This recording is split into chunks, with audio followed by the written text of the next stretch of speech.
Welcome to Real Money Talks. Real strategies from the moneymakers and the world changers that you can use to make millions, keep those millions, multiply your wealth, and build your team. Here's your host, author of 5 New York Times bestsellers, money expert on Dr. Phil, CNN, CNBC, The Street TV, Fox News, and The View, Loral Langemeier. The pandemic is no secret now. Regardless of how each of us feel about it, it happened, and problems happened with it, especially for the millionaires. For each of you listening today, if you are a millionaire or your goal is to become a millionaire, you have to pay close attention to today's call. At the end of 2019, there were around 11 million American millionaires, according to a new study published by Spectrum Group. According to Bloomberg Billionaire Index, the world's 500 richest people have lost over $1 trillion since the start of this year. That's over 20% of their net worth. That's got to sound crazy, right? Think about it. It didn't just affect the poor or the middle class. It hit everyone, but some can just stick it out longer than others. If you're listening today as an entrepreneur, a solopreneur, or maybe you're just getting started kicking around an idea, that's great. There really is no better time to get started than right now, and even go big right now. When the markets are low, you've seen what potential and what it can be when it gets back to where it was once again. So my call today is one of the toughest women that I know. She's been a driving force for so many of those millionaires that I mentioned a few minutes ago. She actually earned the nickname, the Millionaire Maker. I've had the pleasure of traveling across several countries with her, watching her build businesses and help people just get their idea off the ground and really unlock their potential that they didn't even know that they had. Watching her construct 8-figure, 9-figure deals like it was nothing. She's a best-selling author, international investor, entrepreneur, educator, mentor, and a mom to 2 awesome kids, Logan and Tristan. So without any more delays, let's get some millionaire advice and tips from the Millionaire Maker herself. Hello, Siri. Hello, Chad. Will you give Loral Langemeier a call? Of course, I would love to call Loral Langemeier. Hey, Chad, how are you? I am great. Today's call, I want it to be about all these entrepreneurs, Loral, that are out there sitting on the fence. They've gotten a little sidetracked by this pandemic that we're facing right now, because there's so many people that wanted to start something. You're an expert at getting people off the ground and getting their businesses going. How are you transitioning to deliver that message to get them over the fear right now? Thanks for having me on your podcast, and congratulations for starting one. I have never delivered more content and more coaching and mentoring. And one of my great mentors and, world-leading economists, really good friends with Harry Dent and Barry Abib and Kelly Korsak, who's actually down Scottsdale by you. They said, your team is like a SEAL team in training. This was your final, battle that you got to go into, because we talk, as you know, Chad, about money. Every conversation about money I've been teaching for almost 2 decades, and never before is what we talk about relevant. Like, what we're taught, Chad, with money is get a job, maximize your 401k, and, you'll live happily ever after. None of that. You can't get a job. 33 million people are unemployed. You can't maximize your 401k, nor do you want to, at a disaster. So finally, the message of being an entrepreneur, from my Millionaire Maker book, the Act, Think, and Make Money the Way the Wealthy Do, it is more relevant and more timely. And since March 6th, when we saw this going down, I started a daily broadcast. I have a Facebook group. It's called Millionaires in Training. And I really came up with really specific sequence strategies. Sequence meaning the right thing at the right time. And in the beginning, when March 17th happened, the biggest market crash since 1929, I had already been working with people online and saying, get out, get out, get out, so you can be ready to really monetize. Really monetize. It's been amazing, the opportunities. So, Chad, I don't know how you're hearing it, but I love working with the thrivers and the people who say, this is a huge opportunity to become a millionaire. The greatest transfer of wealth, I believe, is going to happen in this time, and it's indiscriminate. You can be a millionaire in real estate, the market. You could have already done that and gone back into the market. private capital.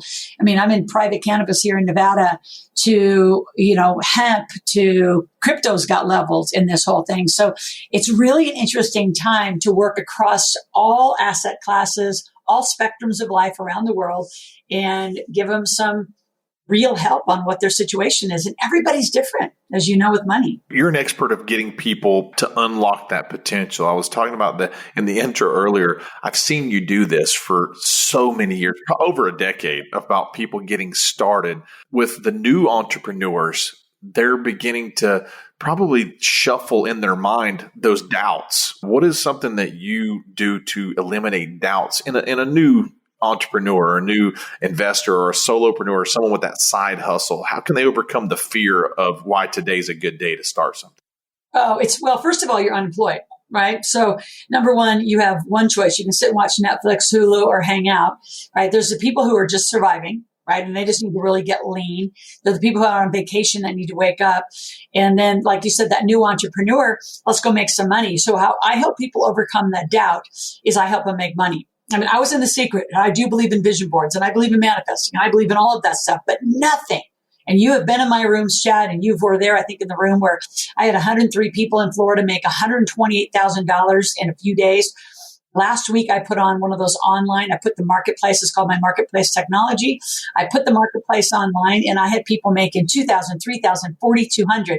The winner made, I think, $5,200 in 48 hours. So I think what I know and do differently, and you've been around and watched me, I can help people make money very quickly in a very, very short period of time. And then, then our ongoing mentoring and coaching is to make it sustainable. But there is this breakthrough of mindset. And, Chad, it was prevalent on our online broadcast last week of people saying, yeah, but I have this mindset with money and I have all these hurdles and I wasn't raised with money. I said, I'm a farm girl from Nebraska. I wasn't raised with it either. It's not about your mindset. It's about you don't ask for money. If you're not going to ask, you're not going to get. It's in the Bible. It's in every, religious document. It's in every successful document. If you don't ask, you won't receive. And most people don't know how to do that. What I call it, ask, tell, ask. And that's something you got to take from this call today is knowing how to ask and, ask for money. That's probably the biggest weakness a lot of people have. Now, let's talk about the most advanced people, Loral, that have been entrepreneurs for 10 or 20 or 30 years. Maybe this timing right now, this pandemic has put a real big roadblock in their business. They're going to have a different mindset because then the new person's scared to get going. Now, the person that's been doing something for 20 or 30 years, they may not go back to their world as they knew it before. What advice would you give them? Well, I say do it. What I've been doing over this, last few months is make a new division call it a new division. I have another technique I take my clients through called the start, stop, and continue, which is so relevant. What are you going to start doing now because of today? What are you going to stop doing? And what are you going to continue doing? And the more successful people really need to stop a lot of noise, right? They got a lot of things going because they've been successful. And there's just this trail of things that happen, behaviors, activities, staff, contractors. I've told a lot of my more advanced people, like hit a reset button, hit it from your overhead. I mean, you watch me. I owned a massive facility up in Lake Tahoe, right on the lake. Like, you've been in that beautiful facility. I offloaded it, right? It's like you have a perfect time to reset your overhead. You have a perfect time to reset your team. You have a perfect time to reset your travel and your world. You have a perfect time to reset your offerings. And let's talk brick and mortar, Chad. I've helped a lot of restaurants, like I live, in a cool little area, resort area in northern Nevada. And, there's really fun, eclectic restaurants, I'm going to call it, right? Where the experience is great. But in this time when they're all closed, there's several situations where I came in and helped them take the 3 top chefs, 3 very different menus, and assess which kitchen's the best to use. And they went together and now they're actually having fun together working with other chefs, because usually they're by themselves. They can produce 3 menus for pickup. And now is just this cost analysis of, do we go back? Do we open back up? Does it make sense to open 3 restaurants, 3 staffs, 3 kitchens when the world's gotten pretty used to this? And how do we redo it? I've helped car dealerships. Here's the other thing. In fact, I'm in the process of helping people buy them. There's a lot of people in advanced spaces, Chad, that are not going to make it and they need private capital. So the people who have some private capital, whether it's your self-directed 401k or I'm helping people collaborate a lot, right? That restaurant example, I'm helping people create new divisions and create new partnerships because some of the more advanced people do need private capital or need capital. Some of these stimulus loans are $10,000. That's not enough to help them get through. Whether, like I know there's a chain in the Midwest of 9 subways. If they don't get capital, they're not going to make it. And truly, they need new management. So the strategies at the more advanced level are extremely different and I think fun. So my advice to those are collaborate, get really creative, and focus on where your biggest margins for cash flow are, and really hit a reset button. So I kind of coach those 3 C's, right? Collaborate, create, and look for the cash, and take the advantage right now of a huge reset in the infrastructure of cost. And I think a lot of people aren't paying attention to how money's being spent. And just as much as you need to make it is how critical you need to have a conversation about how to spend it. And I think you know that about me too, Chad. Very few money experts ever talk about spending properly. And it's such a big part. Oh, and right now, like you got to think about it. Some people are going to be getting bad information, Loral, out there, and they're going to be holding on so tightly to their money, and they're holding on so tightly to not unlocking what potential they could really have, meaning the market's going to be at an all-time low. We've seen the potential where the market can go, and that's across multiple businesses and multiple industries. Maybe someone's business is not going to come back like it was before, but that doesn't mean that they couldn't add that piece to their business, like their passion, or maybe they get out of that, business and they actually have time and energy where they can put towards something they've really wanted to do. And from that passion, create wealth if you have the right systems and the structure in place. You said something very interesting is a lot of businesses are going to need capital.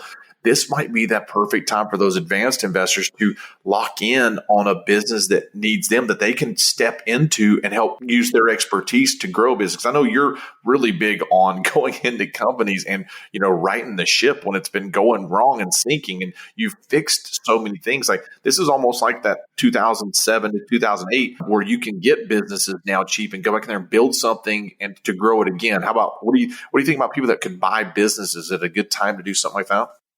Oh, totally. In fact, this whole week has been about that. I'm actually putting it into a white paper.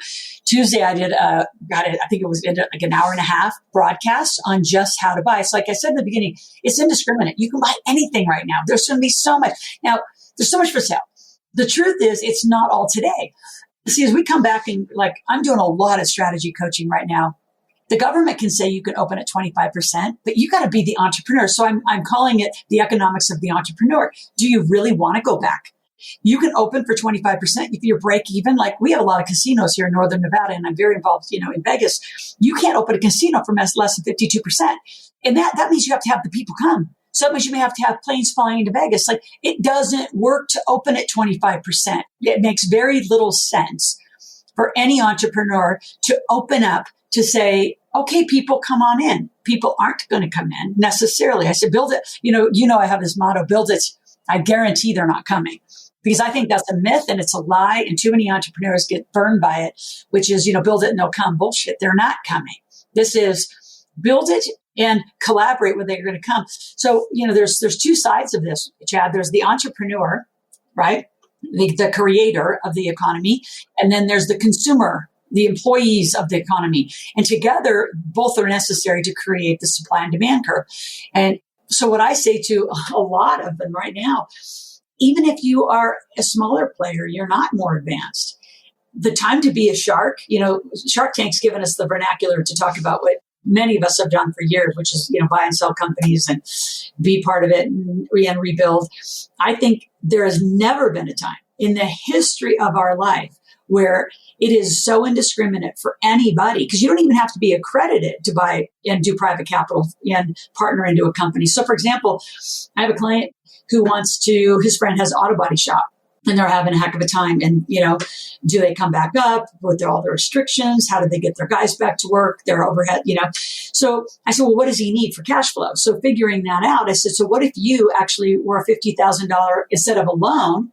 What if you became a 10, 15, 20% partner? I'm just making those numbers up. But the time now, Chad, to be involved, whether you buy it or partner to it, I think partner to it is going to be more what could be happening. And I would say for new entrepreneurs or newer investors, you don't want to go take over a company you don't know how to run, but you could be the capital for 1%.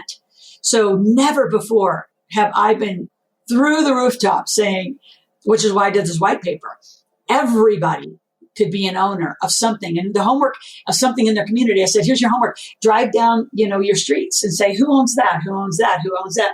And start thinking for the first time in your life, why couldn't I own that? Why couldn't I be a partner? I mean, you can't say they all want to sell, but I can promise you there's a lot that need capital. Whether they take it on a secured note or they take you as a partner, it's never been a better time for people to assess buying. And Chad, think about all the mom and pops, right, that are in their 60s, 70s, and they've been running a company. Like I know a residential assisted living facility. They're in their 60s. They've been running it very successfully. Now with COVID and all the restrictions, and they only have like 8-person beds, but they got 4 facilities. That's, 32 people. Do they sell it? Do they really open it wide? Do they go back up? A lot of the tenants were brought back to the families' homes and taken out. I think they sell. Why come back up? Why restart for all that extra cost when they're in a perfect position? It's paid for, free and clear. What a perfect opportunity for them to cash out. And somebody that wants it to walk in, have a great deal. They can take an owner carry. There's so many opportunities. I could go on and on. I could probably talk for the next day about the opportunities I think that are going to be available. And they're not all today. Because I think I'm calling it May Madness. There's March Madness. I'm calling it May Madness because May is the time where a lot of the states and the governments and the counties are going to allow opening. And it's both ways. People are saying, well, Loral, when are you going to put your event back on? I mean, because people bought tickets. Like I have to put on, some fulfillment events. And I said, it depends when you come. When you come, I'll go. And so I'm not going to be the one to make the decision. Yeah, I'll go buy, rent a hotel and I'll open it up. But if you're not coming, I'm not coming. And I think, Chad, it's going to be a very interesting May and June and time where companies are going to assess whether they're going to stay alive or not or go down. I think it's a time where people listening to this broadcast, like they need to pay attention and get involved today. They need to start planning today, not tomorrow, not next week. Like really start getting a plan together and getting your cash together and figuring out who you want to be on the other side of this. You could have, by next fall, you could be such a different person from a financial standpoint, hugely different person. Well, and you're going to see this big bounce back. And I know no doubts that we're going to have this huge V bounce back in the economy. And when you just mentioned something about going down the street, looking at these other businesses and like, who owns that one? Who owns that one? Right now, it's the same with the real estate business that I'm in. I look for these opportunities, but now it's finally affordable. The market was up so high in certain areas that some markets made it untouchable for me to get deals and, business or commercial buildings or storage facilities or whatever it may be. But right now, everything became affordable. Everyone has a price right now, I think. And we haven't had that in many, many years, 13, 14, whatever years since we've had the opportunity to where a lot of things have came back down to reality and become so much more affordable. And you said it earlier too, transfer of wealth. There's a transfer from those people that have run the business for so long, like this assisted living facility. They've made a lot of money on this income in the last 10 years. Why not enjoy yourself? Take that cash out, give somebody else another deal or structure something that's a win-win for someone where someone can come in, step in, take that business, and then ride it out for the incline coming up. And that's going to be in a lot of different businesses and real estate and stock. All of those are going to be able to be, now I can take advantage of it. The average person can get involved right now if they really want to. And it's not a time to be scared, but the serious people that want to do something, I think this is their time where you and I've done events where we've been on stages of hundreds and you've been on stages of thousands and thousands of people, but you can only help a small percentage of those audiences. Even though your message can help everyone, Loral, they don't all take action and do something, but there's a small percentage that do. It's like the front couple rows of people that sit in the room. They're the most serious because they're in there. They're all in on what you're saying. But now it's like this pandemic, for what we do, I think has eliminated rows 10 to row 100 in the audience. We're only going to be talking to and focusing on the first 10 rows. And the serious people are still going to show up. They're still going to see there's opportunity. They're still going to be looking for the message that you're delivering and the education and learning and how to create their passion and how to grow and expand. Right now is that time where the serious people need to stay awake, show up, be there. And if it's at something else too, is when they will come, you will come. That's perfect. I mean, it was never that way before. We'd always have to put it out there. Like you'd get these, spend hundreds of thousands of dollars on an event. And some people say they're coming no matter how excited they were, but they all don't show up. And we always talk about those people like, well, they said they were going to do it. They were going to take action. Then they didn't. And there wasn't even a pandemic to keep them from showing up like there would be now. Now it was going to take time to get the right people there. They're going to plan to come, social distancing, whatever it may be. But think about the serious people you're talking to in their businesses right now. These serious people that you're coaching and working with and doing these strategy calls, they are going to make far more than 6 and 7. We're talking taking 7-figure people to 8 figures. You're talking taking 6 figures to 7 figures. How come more people don't see that opportunity, Loral, than right now?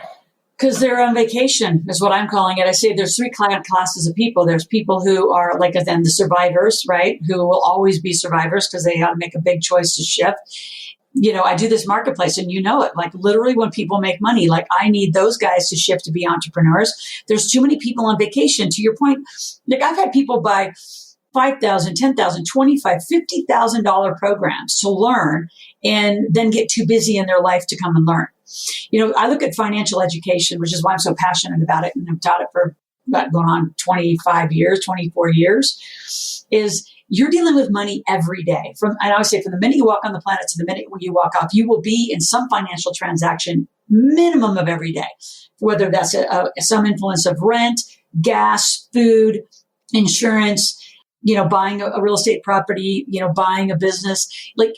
The fact that very few people understand money is stunning to me and just risk it all by not learning. I mean, they'll go to 4 years of an education, go get a university degree at, $50,000 to $100,000, but won't stop for a moment and learn. And I agree with you, Chad. I think that row 10 to 100 might show up. And honestly, probably row through 10 to 100 are the 30 plus million people unemployed.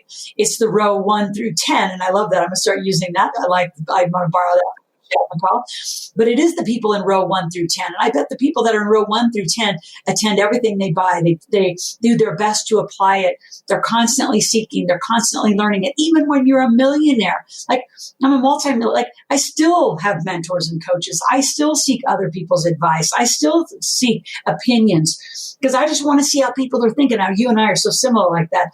And not that we're going to not make our own decision. Of course, we're going to make our own decision. But why wouldn't you just get other people's opinions and ideas and thoughts and perspectives? And then you come back and you gather that information from a financially literate perspective and you make a decision. And the other piece I think a lot of wealthy people have that a lot of people don't understand is we have teams. We rely on each other. I know you and I will call each other if there's something up. I mean, there's a group that that you always reach out to and you'll always call. And I don't think a lot of people I don't even going to call them the average folks, but the people who are walking around, they don't realize you got to have a team to walk through this. And when I'm talking wealth team, I'm talking from CPAs to great lawyers, intellectual property lawyers, real estate experts, mortgage experts, for those that are accredited, gas and oil experts, private capital. There is so many things that you need to learn and understand. And why not do it now? You have nothing. You can't even have an excuse that you're, too busy. You're running your kids to, school practices or whatever you're doing. You have nothing today to do but learn. And those who really want to take advantage of this opportunity, because I think it's once in a lifetime for us, Chad. I mean, I would hope it's once in a lifetime, but if it's not, and this is our new norm, my God, the transfer of wealth is going to happen faster than we've ever seen. I had an interesting conversation with a person. I think this question is so appropriate for you to answer for this lady that I was speaking with. Her husband was pulling back saying, the pandemic, I'm, getting a 20% cut in my work.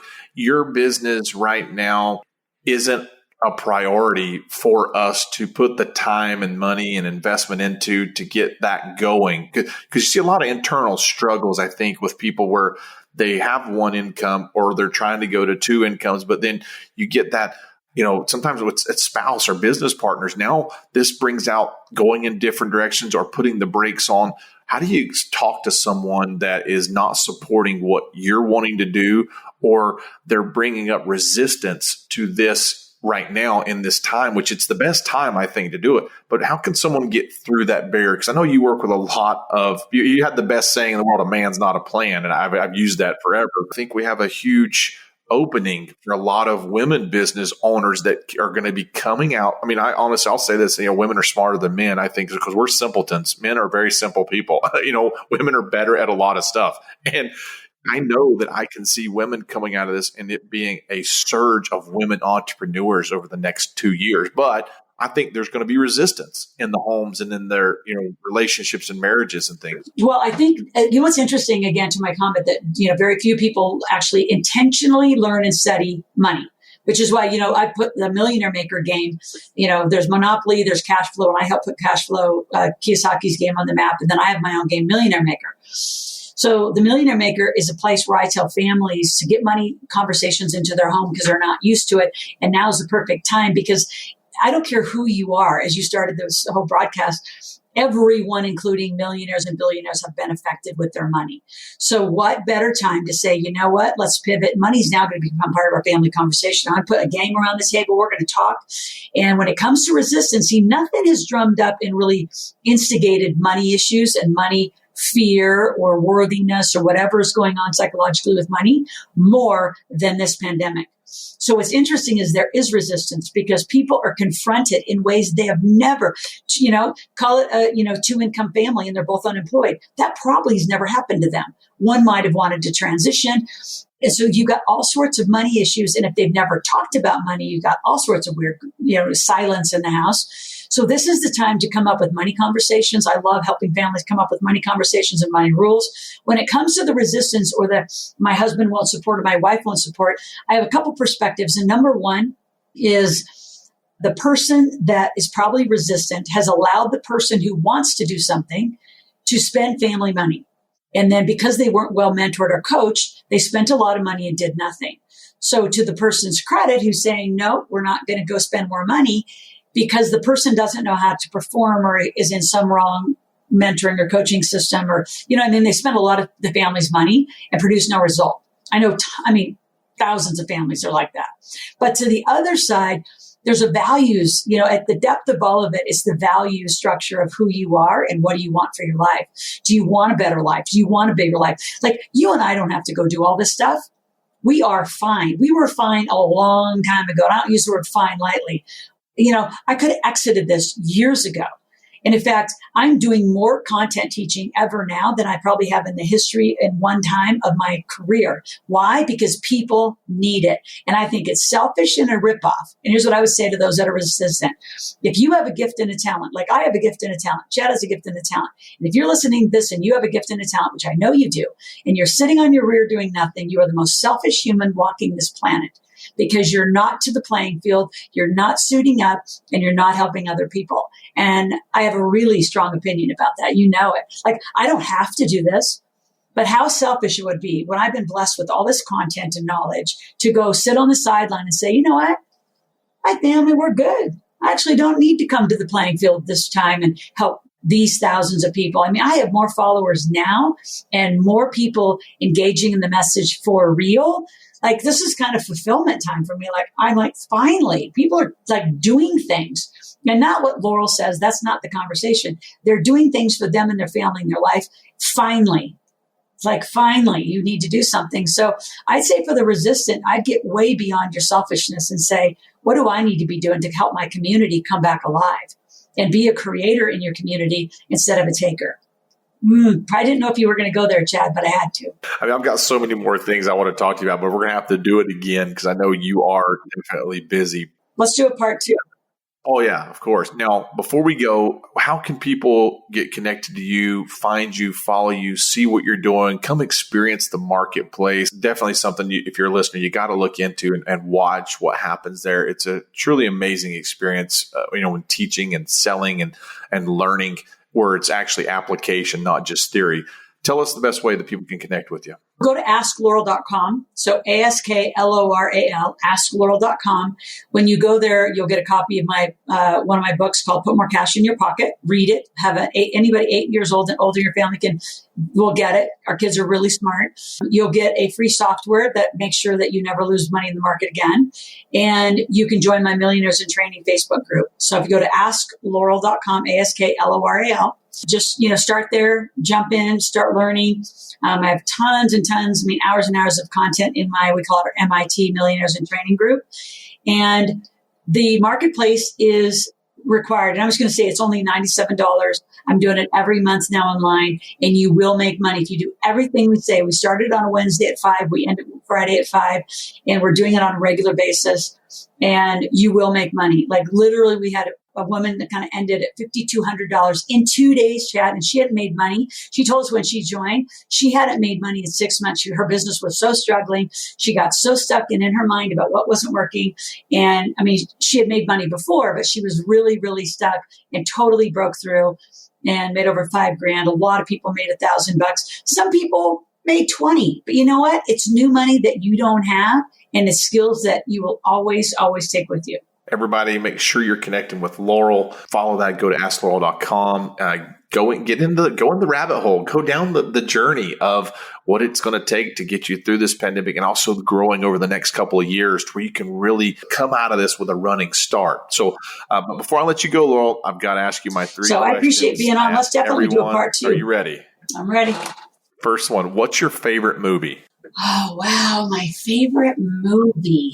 Wow. Chad, you didn't even warm me up for this. Well, let's see. What would be the one I would be? Some action film. You know, one that I really love, and it's just random because we just watched it recently. Now, I got to switch gears. I was going to say Fast and Furious because my kids love that one. But honestly, the one that we go back to, and it's our go-to with my daughter, is Harry Potter. I'm a Harry Potter total fan. I wouldn't have guessed that one. I would not have guessed Harry Potter. Next question. If you were to look at your phone on your playlist, what's the first song that's going to show up? Georgia, Florida Line. My country. It's our Zach Brown. There you go. Country girl. Okay, good. That's the Nebraska roots coming out. Okay, and the last question. What is your pet's name? I don't have a pet. I'd have to call my plants. Because I travel so much, I don't have a pet. See, and I was wondering, I didn't know if Tristan or Logan, I thought Tristan might be, have a bunny or a cat or a dog or something. We did, and we've talked about having a horse because my horse's name, that I sold for my first truck in Nebraska was Trudy. So I grew up with a lot of animals, but we have had such a world traveling family. We have a lot of plants. And we don't have any pets right now. But I shouldn't say that because where we live, I always say I bought a ranch. I said I bought a zoo. So I have 18 deer that bed down in my property every night. I have quail. I have rabbits. I have a mountain lion. I have bears sometimes every fall. So I have pets. They're just not legally mine. Yeah. Well, I've definitely seen the bear at your place in the hot tub. A bear on the hot tub at your place there in Tahoe. So I do remember that. Well, Loral, thank you so much for the time today and letting people get to know you a little bit better, and hope they can follow you on their journey to becoming the next millionaire.